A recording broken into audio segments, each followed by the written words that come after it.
There you go. I'm ready. And we're back here at the 58th Bill Rahm Invitational Bowling Tournament, and we're going to get the results of Game 4 and the results actually for the day now, since we bowled the 4 games, and then we'll know who's moving on to the winners and losers bracket for tomorrow. We want to remind you, first of all, that we're brought to you by, in part, Mark Osborne at E-Crane International in Galleon, Dave and Judy Hedrick at B-Dry Basement Waterproofing, Isaac King and Dylan Watt at Advanced Fiber Technology, and Martin Bernhardt at Mike's Roofing. So, Bill Hansen, you want to give us the results, and then Bill Rahm will come in and give his analysis of what happened today. Okay. Well, on lanes 1 and 2 in the 4th game, Joe Metz had a 199 for a 741 total. Joe was having a real tough time today. And on lane 2, Nathan Monk, his opponent, he had a nice 236 for a 936 total. So Nate is in the winner's side and Joe's on the loser's side. On lanes 3 and 4, Brad Fairchild had a 152. He struggled that last game and ended up with a 766 against Mitch Long's 183. And Mitch struggled, obviously, and had a 923, so Mitch moves into the winners and Brad into the losers. On 5 and 6, Brock Likens had a 173 for an 850 against Joe Powers' 225 for a 929. And Joe is in the winners and Brock's in the loser side. On lanes 7 and 8, Charles Yancey had a nice 240 game for a grand total of 878 against Sean Ridgway, 246 for a 945 total. So Sean is in the winners and Charles is in the loser side. On lanes 9 and 10, Braden Bruner had a nice 257 to give him a 974 total against Todd Spurlock Jr., which had a 255 game, and he ended up with 933. So Braden goes into the winners and Todd Jr. goes into the losers bracket. On the lane 11 and 12, Bob Lear Jr. had a 218 for a total of 882 against his brother Mike Lear for a 231, and Mike survived and had 927, so Mike's in the winners and Bob's in the losers. On lanes 13 and 14, Joel Butt had a nice 224 for a wonderful 1017 total against Don McLaughlin. Don had a 273 for a 965. Joel was just on it today, that's all you could say. And Donnie was bowling good, but he couldn't stop Joel on his striking and so forth. And then on lanes 15 and 16, Dave Schock had a 243 for a 926 total against Jacob Derry's 226 for a 924. So a 2-pin loss for Jacob Derry. So that's the closest. I was going to say, we said that after Game 3, that was the closest match, and it sure ended up that way. Yeah. So anyhow, tomorrow, Braden Buhner will bowl Sean Ridgway on the winner's side. Dave Schott will bowl Mitch Long. Joel Butt will bowl Nathan Monk. Mike Lear will bowl Joe Powers. On the losers bracket side, Todd Spurlock Jr. will bowl Chuck Yancey. On Jacob Derry will bowl Brad Fairchild. Don McLaughlin will bowl Joe Metz. Bob Lear Jr. will bowl Brock Likens. So that's the matchup for the first session tomorrow on Sunday. Yeah, and so you bowl 2 sessions tomorrow. 2 sessions. And then by the end of tomorrow, you'll have half the bowlers. Half the bowlers will be bowling. The first session, everybody bowls. The second session, only the losers bracket size bowls. So we'll lose 4 in the first half and 4 in the second half. So. Yeah, now, just for everybody's enlightenment here, this is not aggregate scoring. The scores here only determine who advances to the winners and losers. It's a 4-game match every day. And you start over for next week or tomorrow at 1 o'clock. Every day's fresh. Yeah. So no matter how bad you bowl today, it don't hurt you because you got tomorrow to get back into it. Starting all over, so, any surprises, or it kind of went more or less how you thought maybe? Well, I was surprised that Joe Metz was having so much trouble today. Normally, I'm bowling in the same league he does on Monday nights, and he's normally, not a 148, a 93, and a 99 bowler. He's normally, 2-0, 215, and having, at least a 600 and so forth. It's like in any sport, you have an off day. There's off days. Brad Fairchild struggled today. He started out with a 196 again. Mitch's 235, and then he ended with a 152. And Mitch struggled that last game too for a 183. So, that the lanes obviously had changed that fourth game.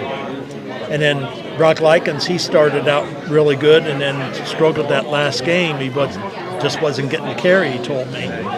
And not really other surprises. And then you have the matchup with Joel Butt and Don McLaughlin. Yeah, that Joel was just on and he was hitting and Donnie was bowling good. He rolled a 965. He had 965, and normally, looking at the other scores, he advances almost everywhere. Outside of one match, he would have advanced into the winner's bracket, but he hit, Joel, and they bowl on Friday nights together, so it's just, one of those things. All these guys bowl in competition in league together, and either on the same team or competitive teams. But it's just one of those things. You got to have some luck and getting those pins to fall, and that's the thing. Yeah. The thing about this tournament is you can cheat 870 and win, and you can turn right around and shoot like Donnie did, 960, and get their bell rung, Yeah. Yeah. Yep. So it's just who you bowl more than what you bowl. Right. And it's we talked about it a little earlier, the fact that the matchups are just by draw. Exactly. There's no the 16th guy plays the 1 or the 15th plays the 2. It's not a seeded. Yeah. It's just now. My dad, when he was running it, he didn't ever like the 16th guy getting stuck with the last spot. So when they got ready to draw, he'd draw the names and put them in 1 through 16 so that the lowest qualifier didn't have the 16th spot and just have to see what was left. Right. It got to be hard to draw once and turn around and draw again. So we just went to, they draw from the top to the bottom, and the 16th guy ends up whatever's open. Yeah. But it's just the luck of the draw.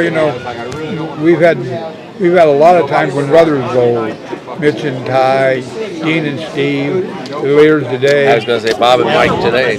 Yeah. And there's a lot of times that the top two bowlers qualifying bowled each other. And that happened this time.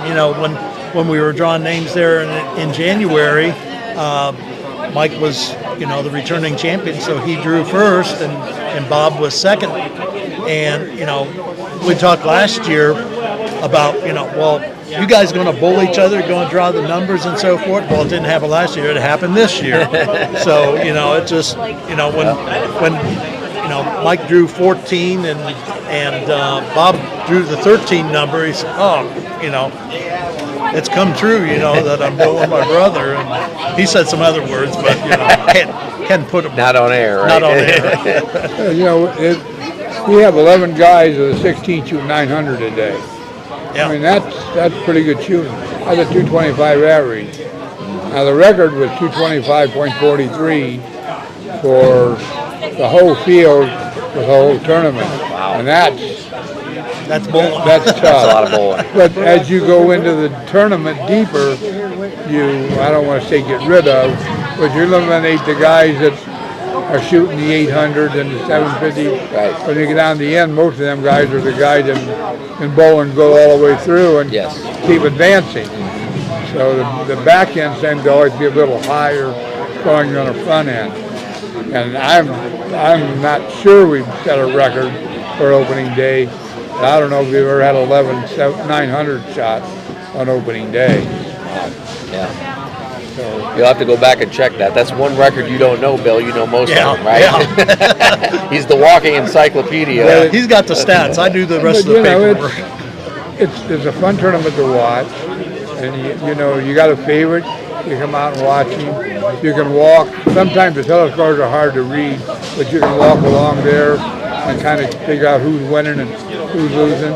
We were just talking when they started the women's tournament back in the day. Well, they started Bill Rahm, and the next year they wanted the men to go out there, and Larry said, no, it's a Suburban Lanes tournament.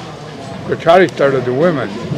So back in the day, they bowled 10 games across 10 lanes, and then you had to bowl a match game, one game match game after that, and then they went to a step ladder.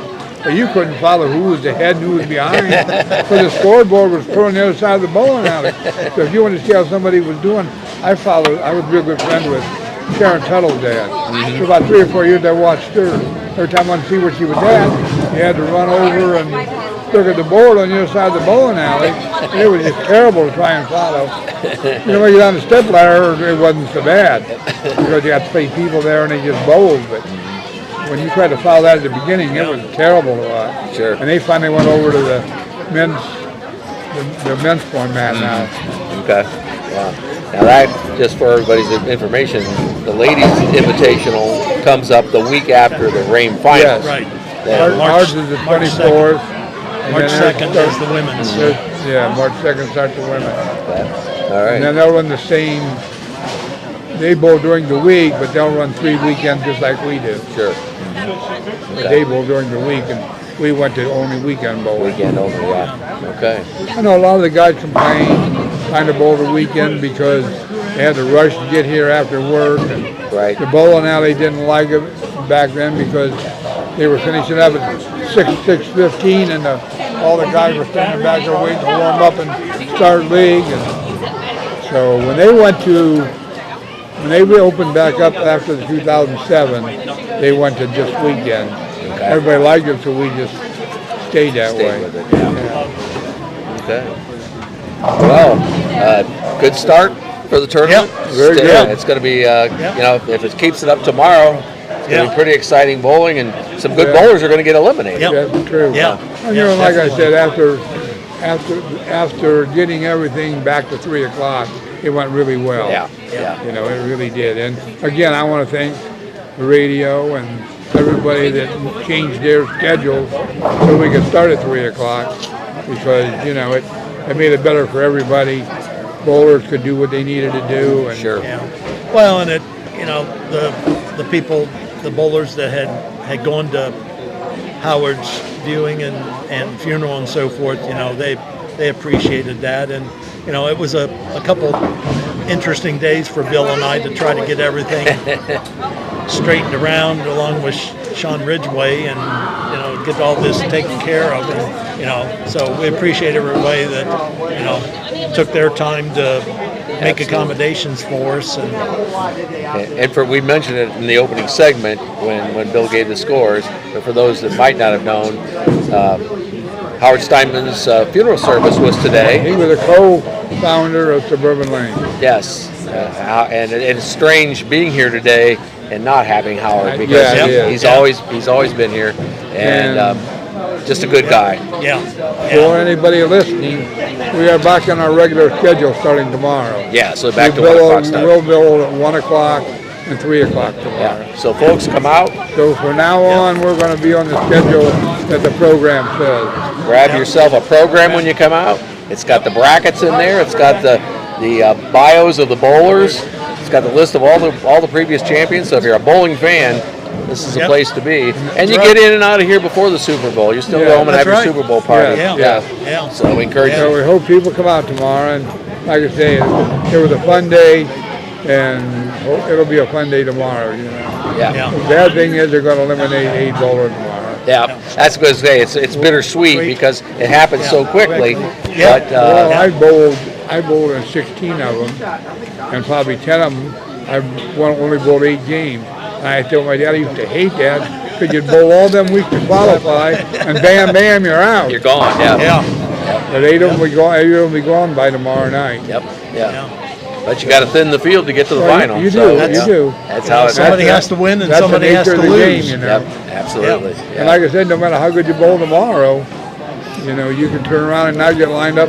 I mean, how good you bowl today, you turn around and get not lined up Right. tomorrow, and you're in the loser bracket. Yeah. Yeah. And then when you're in the losers bracket, you can even shoot a good series like Don did today and get beat and you're out. Yeah, you're going. Yeah. Yeah. To back-to-back good series, and you're still going. Well, it used to be that you got shot 850, you figured you got to win. Now 900 don't guarantee you win. And that's 225, Well, Right. and then, the guys that are in the losers bracket now, they have to bowl every day. Yeah. Whether, You just in a winter bracket, you only bowl on the yeah. first shift. So they're only going to bowl 4 times. Right. Where the losers bracket is going to bowl, those 6, 7 times Sure. now. Absolutely. And so you start bowling 8 games a day. That's We appreciate everybody come out today, and Yep. hope they come out tomorrow and Yep. watch. And Absolutely. like I said, we'll be back on the regular schedule starting tomorrow. Okay. So we'll be out here about 1 o'clock. Won't be no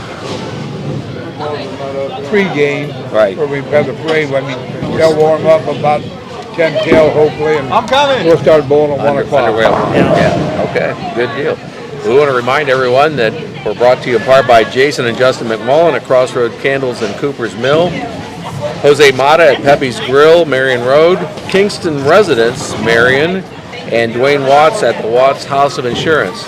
So we want to thank everybody here at Suburban Lanes. They do a great job putting this tournament on. It's a big deal, especially the first weekend, and a lot of people here, and so and we had a good crowd today, good too. crowd, very good crowd. We want to thank you for all the years of coverage, Yeah. from the very beginning that the radio has given us.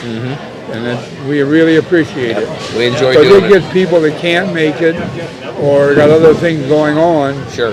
to come out. And like we were talking, it used to be they would tape it and air it 4 or 5 times different times, but you had to be there to watch it. Now on the podcast, you can just flip it on any time and At your convenience. you can watch it. Absolutely, absolutely.